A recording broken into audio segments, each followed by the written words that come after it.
Right, and here we are. We're live for another of the weekly hashtag What's Next here on Open Dialogus. So, first of all, a warm welcome to everyone who watches this live and everyone who watches it in replay. Whichever way you watch it, that's okay by me, as long as you're watching it. So, thank you for being part of this, and I'm very pleased to welcome my special guests this evening. We've got Roger Helmer. Good evening. Pleased to see you again, Roger, on the stream. And complimenting Roger in a former UKIP manifestation here is Bill Etheridge, of course. I look upon you two as the UKIP's contribution to the Midlands, really, East versus West. So nice to see you, Bill. And finally, of course, really pleased to be joined again by David Maddox, the political editor of the Sunday Express. David, good to have you on the stream as well. Always a pleasure. So hey, listen. Before we get into the main course, which is the furore between the EU and the UK over the Northern Ireland Protocol, I just seeing as how I've got a couple of UKIP guys on the stream, I just wanted to ask you a just simple question. Today we saw the news that UKIP have selected Kitty Hopkins as their candidate in the London mayoral election, assuming that goes ahead. And I just wanted a quick comment. Roger, kick off with you. What's your thoughts on Kitty's candidature? Well, my first thought was to congratulate her on Twitter, which is where I saw it. I think it's fantastic. I think she is a great populist figure. I think her heart's in the right place. Obviously, she's not going to win, but she does provide a focal point for people who are thoroughly dissatisfied with what the major parties are doing. And I don't think they could have made a better choice, to be honest. Okay, Bill, what's your thoughts? Well, I think, first of all, there may be a little confusion because I think she might be candidate for the Assembly and it's being reported in a different way. So I'm waiting for confirmation of that myself. But obviously I was very pleased to welcome Katie to the party. And it was quite apparent when someone of her standing and fame joined that she was going to be standing for office. So good luck to her. I think fighting in London for UKIP is often a thankless task. So, it's a good job. She's a tough lady. So I wish her all the best. And David, quick thought from you on the topic. Actually, I thought it was a moment of genius from UKIP. Actually, I have to, I haven't got a dog in this fight. Apart from the fact I want to see Sadiq Khan out of office, but that's not going to happen, unfortunately. But I mean, one of the issues of the London mayoral election is that obviously the Conservatives have a nice guy running for them, but he's not the strongest candidate. I think that's a polite way of putting it. And then there's a kind of plethora of other quite attractive candidates, including a former UKIP guy in there, who's a good man. I may well actually vote for him. Actually, another David, I should say. But the important thing is, to have any cut through or any success, you need somebody who has a big public profile, especially in that London mayoral election, and Katie definitely has that. So she will pick up. I hope, Bill, you're wrong. I hope she is actually the mayoral candidate, because I think she will pick up a lot of votes if she does go for it. Well, I'm waiting for the confirmation back on that, because it's. Was being a member of the party and the economic spokesman, obviously these things don't always get straight across to me. But she's certainly standing in London, and she'll certainly make a big bang. So that's the main thing, isn't it? Yeah, it is. I mean, it's interesting because as some may have seen, I interviewed UKIP's acting leader on Monday, Neil Hamilton, and I actually asked him about this, and he seemed to have missed this point when we were talking, because I did ask him, was there any plans for Katie? And he said that, well, he hadn't spoken to her. So anyway, Neil, that's all fine. This is politics, isn't it? But just one final thing in this, just as a little anecdote. I met Katie a couple of years ago now, back in London, flown over, to have a meeting with a couple of other political figures, and she joined us. And she was as usual full of life. And what was really sort of exciting her was she'd met Sadiq Khan. We met just off Parliament Green, and she bumped into Sadiq Khan on the way over, and the whole way across. I mean, he was to his utter embarrassment. She'd gone alongside him, asking him awkward questions. And she was really excited about the fact to give him a really tough time. So, like David here, I hope, Bill, that she is the mayoral candidate. But whatever, I wish Katie well. Obviously, I've known her now for quite a while. We both share the same honor of being banned from Twitter. So we've got lots of things in common, and I'm sure she'll give whoever she's up against a good run for the money. Anyway, enough of that. That's just a little diversion by me.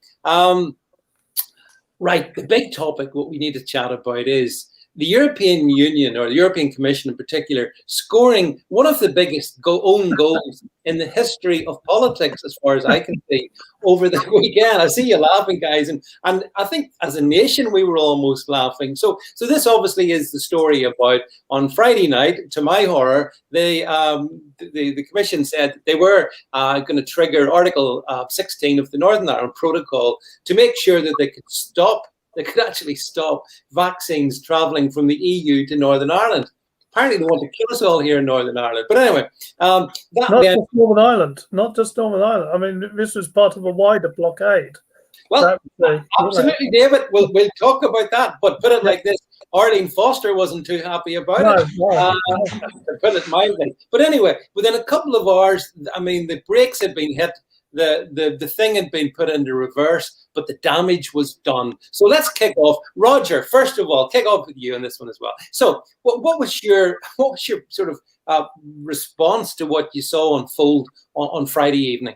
Well, to start with, absolute astonishment. I couldn't believe they would have done it.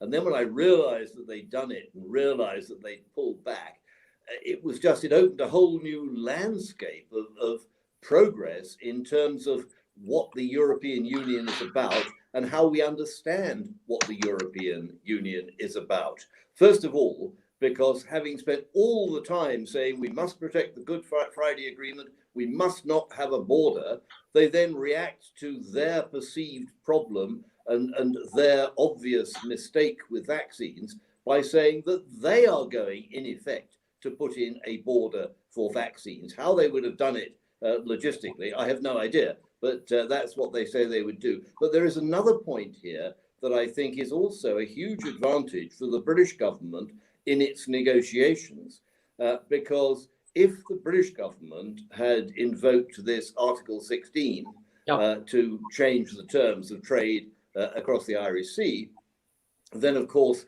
we would have been the first people to impose those sort of restrictions, and the finger of blame in Dublin and in Brussels and in Washington would have been pointed straight at us.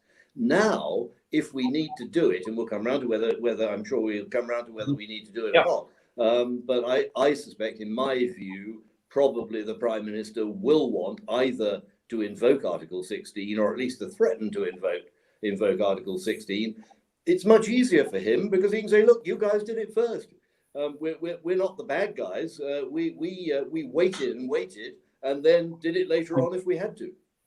And Bill, turning to you next, again, just your initial reaction to what you saw unfold on Friday. Amusement. I've got to say, I know it's a very serious issue, but having gone through years of being out there in Brussels and Strasbourg and being pilloried by these people telling us how we're going to cause problems in Northern Ireland and we're going to be responsible for bloodshed and being absolutely hammered by a certain Mrs. McGuinness out there, MEP, many occasions about this and telling me I was a dreamer, I didn't know what I was talking about, and she was practical politics and all the rest of it. And then to see them immediately, within a few days of the final deal, start to behave in this manner, I just felt amused and actually vindicated, because, you know, after all the years that we'd been told we were being horrible to these lovely, cuddly European neighbours, our friends in Europe, it's quite apparent that we were right all along. They are not our friends in Europe. They are trading partners who happen to have their own interests they look after, and they couldn't give a toss about how it affects us as long as it works well for them. And let's get real with the relationship. And I hope that's what we can discuss today. Get real with the relationship with Europe and stop treating them like they're buddies. They're not. Well, actually, I mean, the thing is, David Maddox, I mean, on Friday night here in Northern Ireland, Arlene Foster, leader of the DUP, responded to this by saying this was, to quote Bill, a hostile act by the European Union as political temperatures went off the radar. And again, turning to you, what did you think as this one unfolded on Friday? Well, I wrote a special leader on it for Sunday's paper, and it started with a 3-word sentence: just 29 days. And that's basically the length of time it took us to leave the clutches of the EU from the end of transition, because I know Brexit happened before, but we haven't really properly left, to the point where the debate over whether being in the European Union or being out of it was over, because it's over. You know, where the EU has proven itself now to be an unaccountable, undemocratic, malign, and I use that word advisedly, malign organisation that doesn't even care about its own member states. I mean, of all the things, I thought the most extraordinary thing to emerge from it was that Ursula von der Leyen hadn't even had the courtesy to call the Irish Taoiseach. I mean, you know, the first thing he knows about it is on Twitter or something like that. I mean, it's just, it's astonishing. And, you know, this is going to have repercussions in really. I mean, you've got. I've always suspected that in around 5 years' time, Ireland, which is now, of course, a net contributor to this debacle over the channel, will be having second thoughts about membership as it struggles with its actual biggest market, which is the UK. And so, you know, the Commission's just shown how much they really care about Ireland after all that nonsense of the last 4 or so years. And, you know, we've got 2 elections coming up this year, one in Holland, the biggest contributor per head of population, and with a serious number of Eurosceptics amongst its voters, and one in Italy, where, frankly, if they held a referendum, I mean, I say this as someone married to an Italian, I've got Italian relatives over there, in-laws over there. If they held a referendum in Italy now, they would be an overwhelming vote to leave, because they think the EU is absolutely stuffed them economically and through the migration stuff and all the rest of it. So, you know, this is, you know, it was actually it was a serious issue. We were all laughing about it, but it was, this is going to have major repercussions, because they've shown their true hand, and they've shown, and actually the whole vaccine rollout has shown, just in itself, even without their silliness last week, has shown that we're better off outside than we are inside. Well, absolutely, and we will. I want to explore much more the broader EU perspective in this. But Roger, one of the things that they did achieve on Friday was, which I've never seen before, certainly on the island of Ireland, they united Ireland, because between the Irish leader and Micheál Martin, DUP, Sinn Féin, you know, every political party on this island looked in horror, and even the most fervently foaming at the mouth, you know, Europhile parties, such as Sinn Féin, and indeed Fianna Fáil and Fianna, they couldn't believe it, because they didn't have the courtesy, as David said, to pick up the phone to Dublin.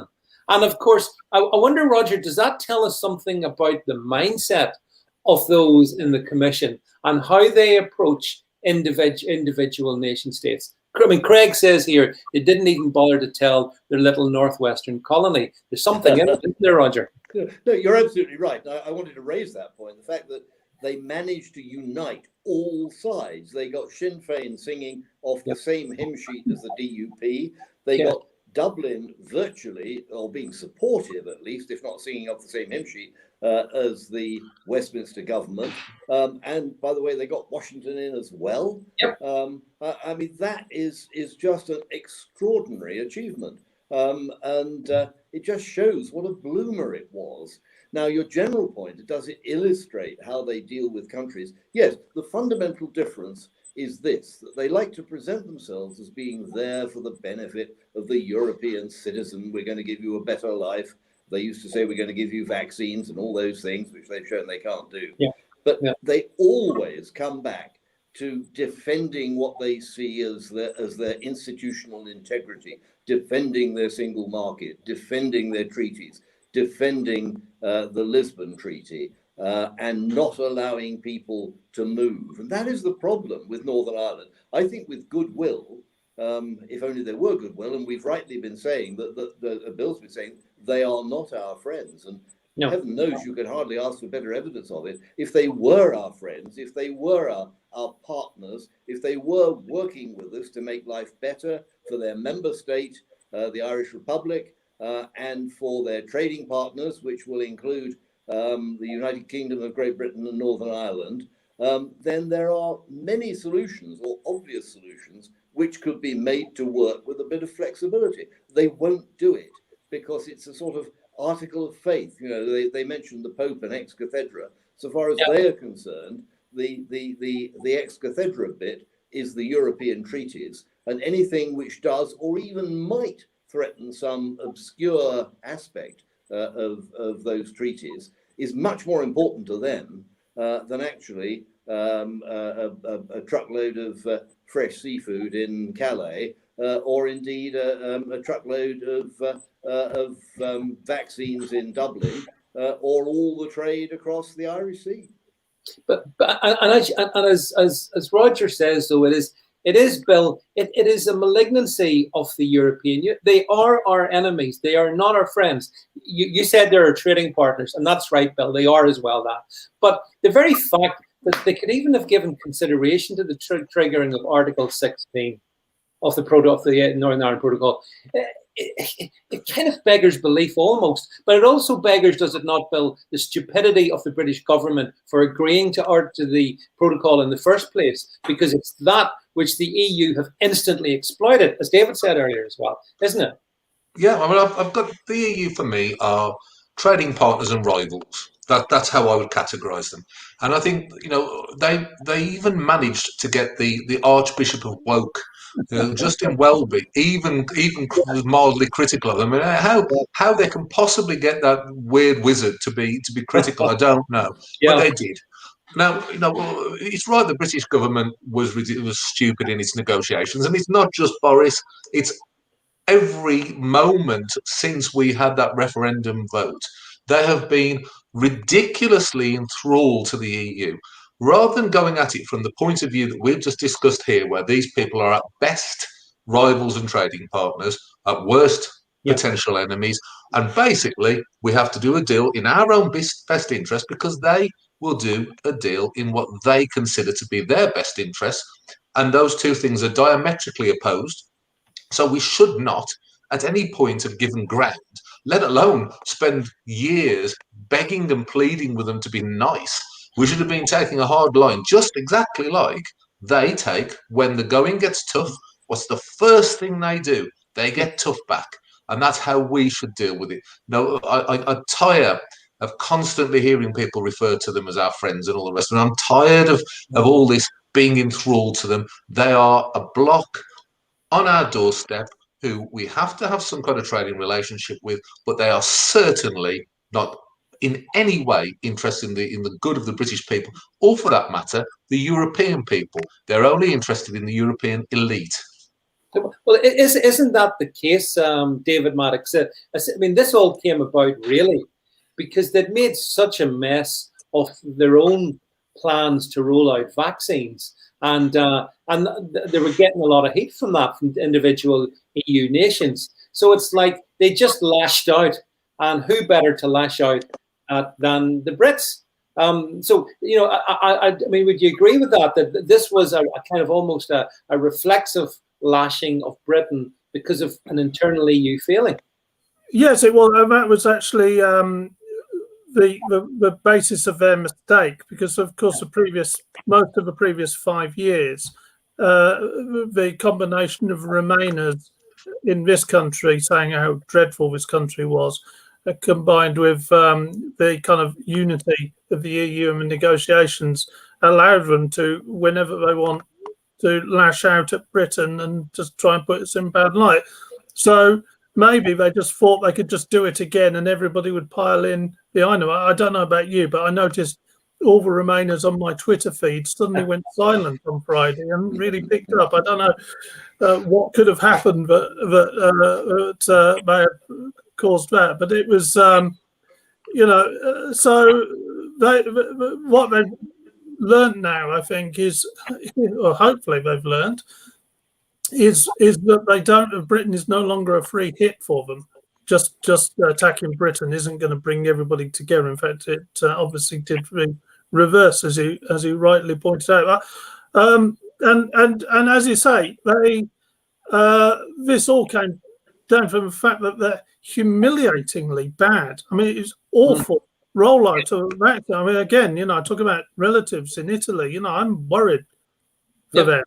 I've at least one vulnerable relative in Italy who needs this vaccine, and they can't get it. And this is because stupidly the member states had agreed to allow the EU to be in control of the vaccine. And when you look at the fact that we were hitting kind of the 2 million mark, and France was still on 5,000 earlier on. I mean, now we've hit the 10 million mark. I mean, and it's been woefully slow over. In fact, it's quite interesting. A rival publication, but there was in the Telegraph, I think it was David Stettel, who's the big German corporation guy, was saying that this has actually validated Brexit. This whole vaccine thing, even without the debacle on Friday, the whole vaccine crisis in Europe had validated Brexit and was making other European countries think, well, why are we part of this club? I would like to pick up on something, a couple of things that Bill said. I agree that, about his assessment of the EU being a potential enemy and certainly a rival. I don't, but I would differentiate between the Brussels machine, which I think Roger quite neatly put it. I mean, it's bureaucracy ahead of people, always, in every respect. But and at least some of the member states who I think still are friends of ours, and not all, obviously. I'm not sure France is, but when has it ever been? But there are some member states. I think of some of the Eastern European ones, Scandinavian ones in particular, who still are our friends, and we need to recognise that. But also on the Northern Ireland thing, I'm going to defend Boris on the Northern Ireland Protocol. Are you not? Well done. Try it. I'm going to defend it. Hear me out. I don't think he had much choice at the point he landed in. Politically, it was, he didn't have his 80-seat majority to work from. He had essentially a hung parliament. They were all the problems that Theresa May had handed to him. He had to get this business done in an acceptable way, and we were no way going to be part of a customs union, all of us, which was the May option, essentially. So this was the only way he could get out of it, and the only way he could have a deal there to take into an election. And actually what we then saw with the trade deal was a much more hardball approach, a much more effective approach. And we've effectively got our cake and eat it, as Donald Tusk used to mock us over. But I mean, it was because we've got access to the complete access to the single market pretty much without having to pay them anything or obey their stupid rules. So so in the part that he had more control of, he's certainly got a better result. Had Boris been Prime Minister at the start, then I think we wouldn't have ended up with a Northern Ireland Protocol, and there'd have been no justification for it. But we all forget what disastrous mess, an appalling mess Theresa May left, and that's the result of it. I think it was, frankly, the Article 16 business. It's just helped Boris. I mean, it's almost like we've set them a trap and they've fallen straight into it. So actually, the argument I've always had from ministers, is sort of engaged in the Brexit process, is that over time the Northern Ireland Protocol will mean less and less and less and will get diluted more and more. And this is, I think, certainly given it a big shove in the right direction. Because you're right, Article 16 now can be much more easily invoked by the British than before. So. Can I just, David, just cut in there? You mentioned Italy a couple of times, and I've got some figures. Unfortunately, I can't share them, but I saw this today. This is based on the percentage of adults who would get the vaccination by the end of the summer, assuming current rates continue. And the numbers are: the UK would have 99% by the end of the summer, assuming people want it. Yeah. Ireland would have 28. Italy, David, would be 20. Spain 19, France 18, and Germany 17. Roger, this, truth be told, this is the explanation of it, isn't it? It's a shambles.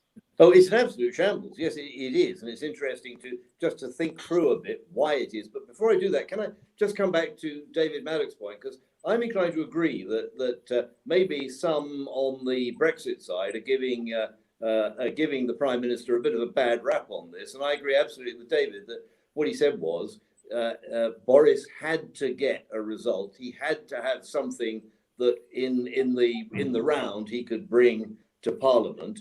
In order to get that, he had to accept some things that he probably knew were wrong. And I can imagine them sitting around the table and saying, well, we'll have to accept this for now, but it'll be unfinished business. We'll have to pick it up and sort it later on. And I think perhaps he's having to sort it a bit earlier than he thought he was. The other thing I think is hilarious, though, if you look at the numbers for how many vaccine shots are available in Britain and likely to be available with our sourcing program, and then you look at the number that are available in Europe, and in particular, the number that are likely to be available in the Republic of Ireland, I mean, for heaven's sake, who is going to be shipping vaccine out of the Republic of Ireland into Northern Ireland? If anything, they should be pleading for Northern Ireland to share some of its vaccines with the Republic. I mean, if they put a barrier there, it's exactly a barrier in the wrong direction. But of course, it was to blockade the whole UK. That was and that was a conversation Boris had with Ursula. Was you're going to kill British pensioners, basically. He's right. Yeah, but they can't block us out because we've got so much production in the UK. Indeed, indeed. Production which, if Europe had come along and said, look, we really need some help. Can we sit down and have a look at your schedule and our schedule and see if we can help you? I'm sure the British government would have said, well, we've got to put our people first, but we'll see what we can do and we'll have a look. And as soon as we have some spare, yes, we'll get them across to you and we'll help. And we will ship them from, if necessary, from Northern Ireland into the Republic.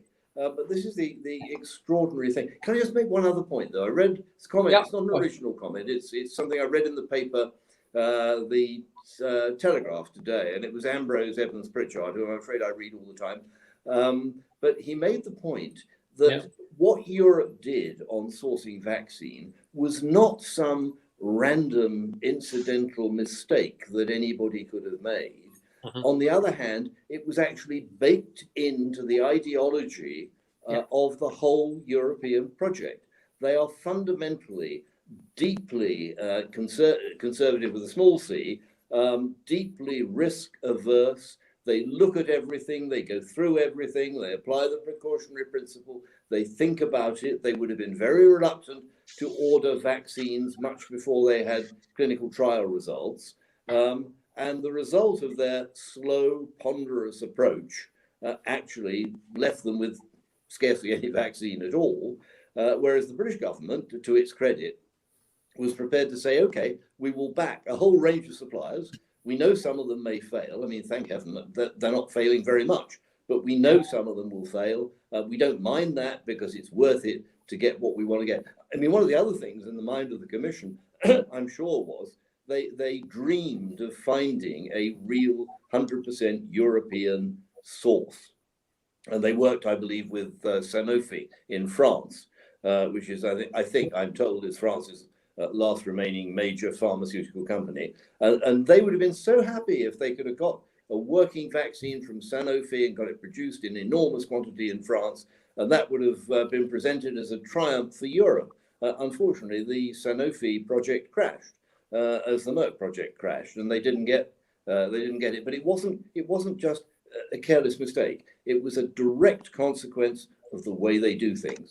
But Bill, exactly, Roger, and Bill, this really does play into stuff that I guess all you guys have probably been saying for a number of years about the inherent sclerotic nature of the European Union. But one of the things I found really strange, Bill, was I saw Macron came out. And he's saying that nobody over 65, this is amazing stuff, no one over 65 in France, i.e. the most vulnerable, should be given the vaccine, which is predominantly aimed at people over 65. I mean, Bill, what is the explanation of this extraordinary statement from the French president? He was throwing his toys out the pram. And he was saying, well, we haven't got enough of it, but anyway, it doesn't work. And he was having a little, as we might say in the black country, a titty fit. And frankly, to say that in a country with a very high proportion of vaccine skeptics, I believe France has got the highest number in the whole of Europe of people who, frankly, won't take this vaccine, or at least don't want to. To say that was remarkably childish and immature. I mean, I say this as someone myself who sometimes questions the vaccines, but I think that it's working. I can see the evidence, so okay, cool. But to go out publicly as the president and say that was ridiculous. And what I really believe, and to follow on from what we've all been saying, there is obviously going to be a point where the UK has more vaccines than we need. We will eventually have vaccinated everyone who needs one. And there's a lot of speculation about what we should do with our surplus. Yeah. Well, we have invested billions of taxpayers' money and took the chance. Now, as anyone who's been in commerce will tell you, if you take the chance and you make the investment, you should get a return. So, frankly, I would be 100% against any kind of giving the EU vaccines or any kind of selling at cost price. We need to make a return on our investment. And frankly, we've got the product that they want. We've got the ability to supply it. We can do it efficiently, far quicker than they can. Our taxpayers taken a massive bashing over the last 12, 18 months. We should be putting a handsome margin on top of that and actually getting some money back for the British Exchequer. Because frankly, we did it. We took the chance. So we should get a return. And I really believe it's important that when the EU, not the Europeans, let me rephrase, the EU comes begging us for vaccines because they can't roll them out in time, of course we can get them to efficiently and quickly with at least a 50% markup. I think, well, I mean, there speaks a proper capitalist mindset. And David, the thing about that is, though, and a few people on the stream are saying it, if we, and we have bought, we've got enough vaccines to vaccinate the world, basically. But that's how we're approaching it. However, surely the British Commonwealth, David, should be afforded the opportunity to get the vaccines at cost before our well, I was just say, I know Michael Gove gave some warm words about on Saturday about possibly helping the EU out of their vaccines, but I think we've basically already agreed with the WHO that a lot of our excess vaccines are going to countries which can't afford it, and which is the right thing, frankly, if we're going to essentially give them away, then we should give them to those who can't afford it. And that's certainly not countries which have just taken billions and billions of pounds off us already. So, and that's it. I mean, good point. I mean, Roger, another very enjoyable thing of the past couple of days has been seeing the Remainers vanishing into the background, as if they never really said those things about, like Sir Keir wanting, we'll regret not being part of the EU vaccination program. Oh dear, that one's come back to haunt him and the rest of them. I mean, our position, if you like, the Brexit position, Roger, has been so much, verified and tick boxed as being absolutely the right one. And the Remainers, we've all mentioned that they've gone quiet on social media because they have been exposed as well by the actions of the European Union, haven't they? They have. I think they're in shock. I think they're uncertain what to say. They haven't developed any kind of strategy in response. They'll be back. They will come up with a story. They'll come up with a narrative. I don't know how, because it's kind of a challenging one. But I'm sure they will try and find ways of doing that. But you're absolutely right. And I think David has already mentioned some of the European comment. I remember several comments out of German newspapers. They're not saying, oh, well, we're now all Eurosceptics and we've got to leave the European Union. But they are saying that it is now more difficult to have confidence in the European Commission. Yeah. And one of the other lines of thinking, I hope this isn't going too far off-piste, as it were, but I think it's important. I mean, one of the huge questions facing the European Union, and particularly the Eurozone, and also particularly Germany, is how to respond to the bubbling Euro crisis. And the great divide is that the Commission would love to have some mutualized debt, in other words, be able to borrow centrally with the backing of all the member states. And Germany, for very obvious reasons, and in my view, quite rightly, doesn't want any part of that. Now, when the Germans are thinking, well, can we rely on the European Commission to handle this one right? In the back of their minds will be the proposition they made an absolute dog's breakfast of the vaccine, and now we're going to trust them with the Bundesbank bank account. Is that a smart thing to do? So I think that the damage to the European Commission reputationally is more than just vaccines. I think they have been permanently degraded in terms of the assessment of member states and member state citizens and voters, the confidence which they could have had in the European institutions and the European Commission has taken a huge blow from which I suspect it will never recover. If it does, it will take years. I found that David Stelter quote. I mean, David Stelter's described as Germany's corporate guru. And the quote was, by failing to procure vaccines, the EU has validated Brexit and given all EU citizens an objective reason for Euroscepticism. And that's exactly right, Bill, isn't it? I mean, and the other thing is, I think that, this is twice in a year, in less than 12 months, where the European Union itself has calamitously failed its own members. So when it came to the actual, the outbreak of the virus, they were very slow in responding, and they couldn't get a coherent approach, and they started to seal their own borders and all that, and they kind of got through that.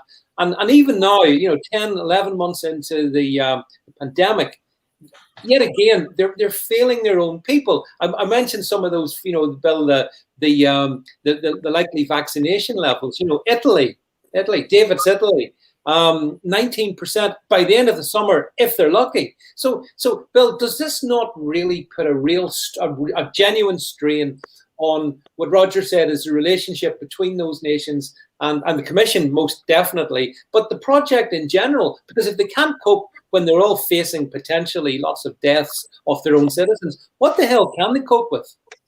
Well, I really do hope it does put a strain on the project, because the best thing for the people of Europe would be to be free and independent nations.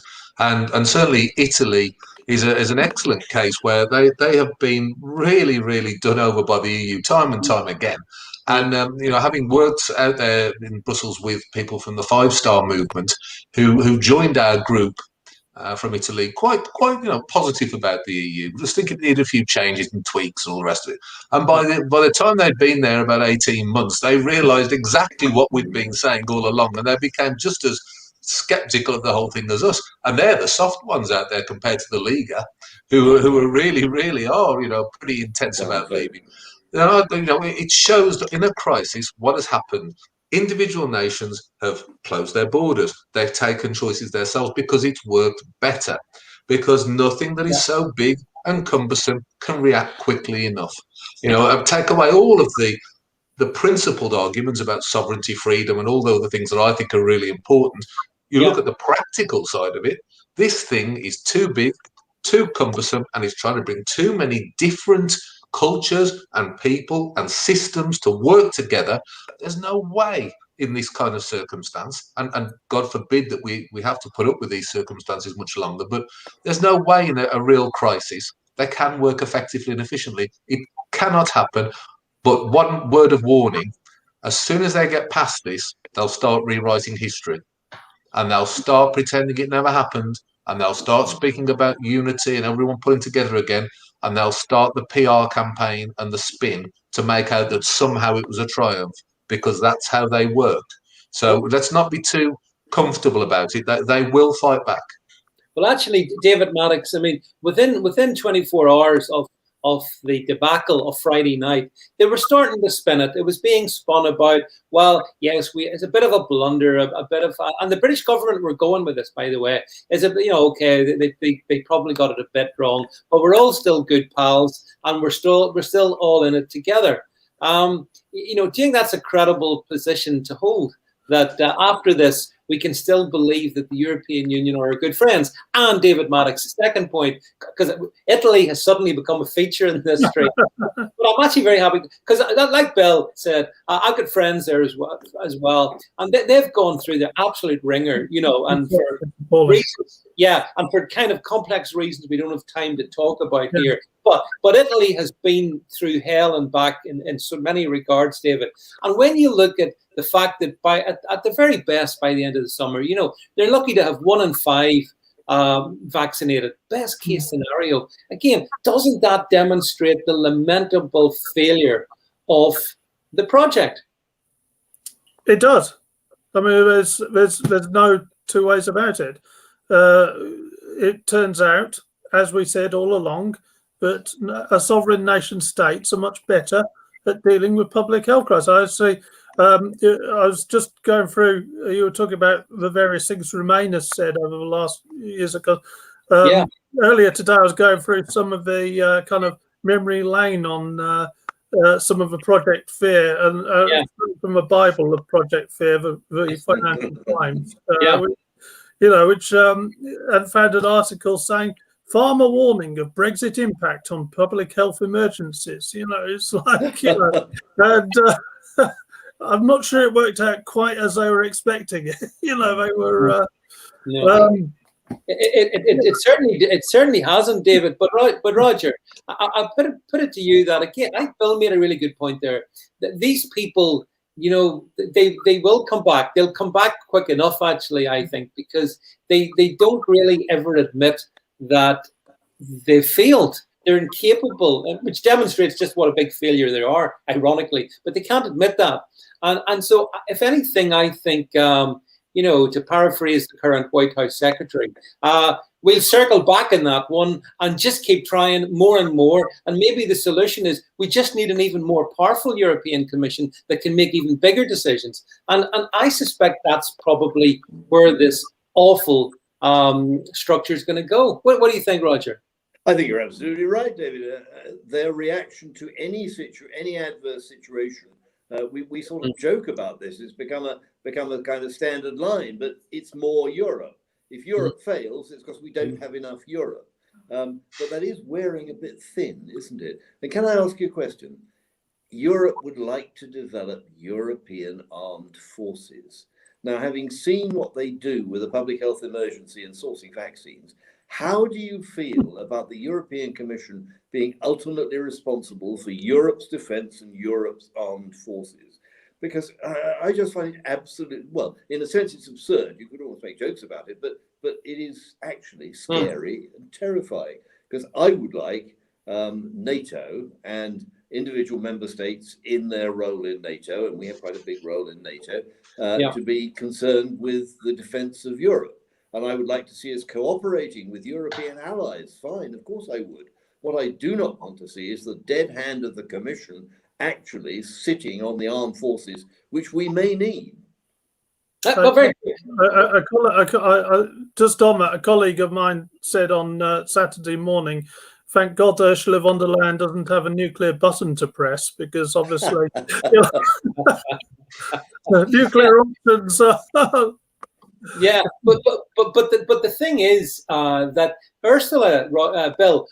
Ursula was previously in charge of the German armed forces, and as I recall, she focused more on providing crash facilities for the German army than tanks. Broomsticks for guns. Exactly, David Maddox. But the point is, just as an aside, some might say, well, when it comes to the Germans in an army, maybe better they focus on crash than tanks. Well, I mean, that's some people, not me, obviously. But regardless, I mean, for von der Leyen, it actually speaks to the EU, I think, in particular. She was a disaster when she was in charge of the defense in Germany. And what does she do? She gets promoted to be, head honcho in the Commission. What does that say, Bill, about, because you've seen these things up front and personal. What does it say about how do they select, on what basis? How does it work? Well, first of all, I concur. It's an absolute relief to know that they have inefficient fools in charge of the German defence. I think that's best for all of us. Basically, the way they do it is based on political favours, and a certain grouping in a certain country will pull in a favour, and we've got our stooge, our ex, whatever minister who is still looking for something in politics, but they've failed, and we know they'll do as they're told, and we want them pushed in. And last time round we scratched your back, so you scratch ours now, and it's the way they do everything. And Roger will remember very well that we often had to vote on commission posts and things like this, and we'd have buttons where it was either yes or abstain. We weren't allowed to say no to anything, and the whole concept of it is it's laughable. And I've always said to people, I always used to say when I was an MEP, please don't listen to me going on about it. Just tune in to the European Parliament. They broadcast it live. Tune in and watch how they work and see how utterly ludicrous it is. It's like a comedy show. It would make the thick of it look tedious by comparison. It's a really, really embarrassing shower of something brown. It really is appalling. And the real truth of this is that, as Roger's touched on, they do want to take more and more control of every aspect. And the answer is, in their view, especially with our great friend Mr. Verhofstadt, who in every speech would always say the answer is more Europe. And he would get roundly applauded. And they truly believe this. And they want to take more and more control. And they've shown how utterly useless and inefficient they are. But that won't stop the power grab. They'll continue to take more and more power. And the peoples of Europe will be plunged into an abyss of inefficient bureaucracy, which will bring them down. And as much as I'm very pleased we're outside Europe and I'm all for Britain, I care more about the UK than anywhere else, we don't want very important trading partners and allies in some respects to be going down the plug hole.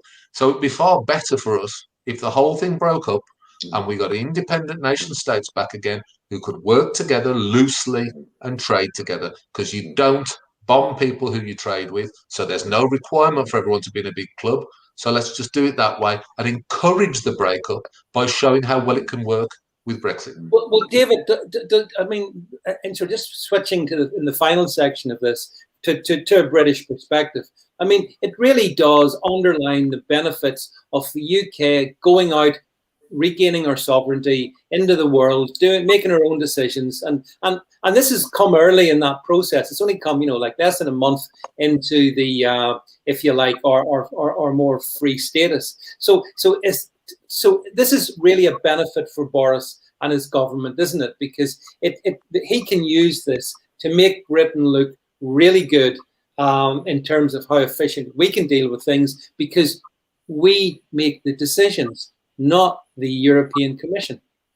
Well, as I said at the start, you know, the leader piece on Sunday was just 29 days, and there was two parts of that. One was the catastrophe over the EU and vaccines, and so. But the second half was that we are applying to join the Trans-Pacific Partnership trade bloc, which incidentally doesn't involve free movement of people, doesn't make us pay tens of billions of pounds every year to them, and doesn't insist that we obey all its laws drawn up by a unelected bureaucracy, but is a £9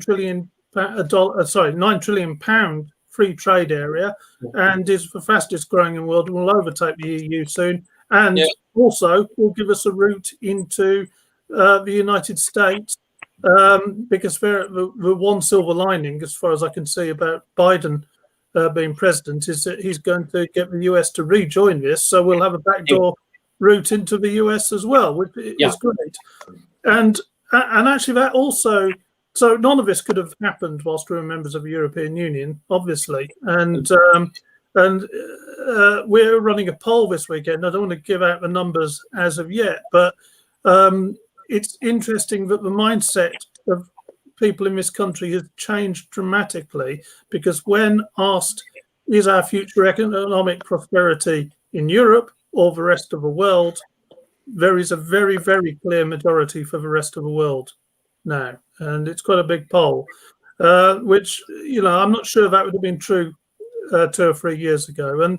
But kind of going back to a point you were making earlier about NATO and things like that, what we need actually is not a European Union to stand up to things like China. What we need is an economic version of NATO.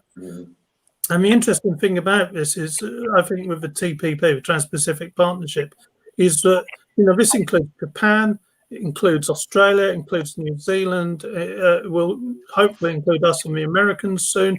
You know, this is the basis of a free trade partnership, economic partnership that doesn't kind of wander into individual countries' sovereignty, but can stand up to China and can actually form a proper kind of economic partnership around the world based around democracy and freedom and respect for nation states. And it's you know, none of this could have happened without Brexit. And actually, Britain is now going to be at the heart of really some very positive things going forward internationally. And that's exactly the positive note to take from this, Roger, isn't it? That if this country's sensible and if we forge ahead, I mean, literally, it's unlimited, the things that we can actually do, which we could never have done when we were captive. Yeah, we are demonstrating how this works, and I absolutely agree with everything that David Maddox was saying there. I'll tell you what has infuriated me recently, and I hear this, I've heard it in several places, but particularly, of course, on the BBC. And the BBC was interviewing, I think, a government minister about the Trans-Pacific Partnership. The interviewer actually said, well, what is the point of that then? You've left one trading group and the next thing you do is join a different trading group. So why on earth did you leave the first one?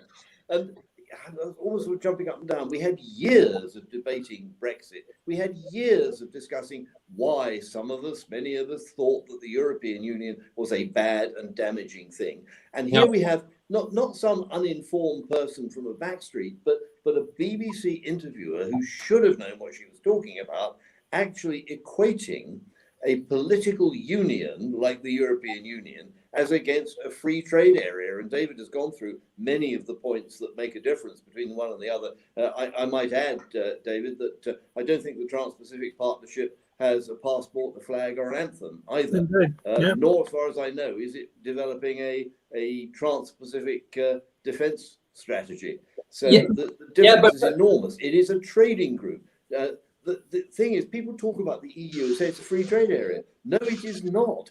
It has a common external tariff. Tell me which free trade areas have common external tariffs. It is a cartel, a protectionist cartel, centrally controlled. And that is a world away from a genuine free trade area. Yes, but Bill, I think I read that have the EU itself, has it not applied to join the same Trans-Pacific partnership? And if so, I mean, isn't it strange? It wants to be part of that, but I don't think it's told them, oh well, they've got to allow then, open borders and all the usual the things that they demanded of us. What a bunch of odious hypocrites! Well, it's the thing, we laugh about it, but every deal they do insist upon their corny, crackpot, lefty, pinko, ridiculous ideas to be part of it. They don't talk about trade. The amount of times that myself and Roger far more than me, we'd sit through these debates that were allegedly about trade, and trade was right at the bottom, if not mentioned at all. We were more interested in the carbon emissions, the demographic mix of the workforce, and how we're going to have positive discrimination in favour of various people, and how many women were on the board. None of it was about actually doing trade, and this is the point, and this is why they will eventually collapse. And going back to the point, it's so important that it's done before the critical mass, so that we can actually get people to come out of that and survive without going into a massive crash when the whole thing implodes on itself. They are incapable of organising trading agreements. And as the situation with the world economy declines after the effects of policies to deal with COVID, we will see a lot more cutthroat international relationships, and people will not be quite so keen to listen to this crap, and will be more inclined to say, look, we want to do a deal on our terms, and that doesn't include all of your social nonsense that you want to put into your deal. So the EU is going to fall, and it's going to collapse. It's going to take people down with it in time. That's why it's so important that we help the process of it finishing earlier, so people can get out intact before a disaster. David, if you had to pick one EU nation that could emulate Britain and show the courage to actually hold a referendum and leave, which one would that be?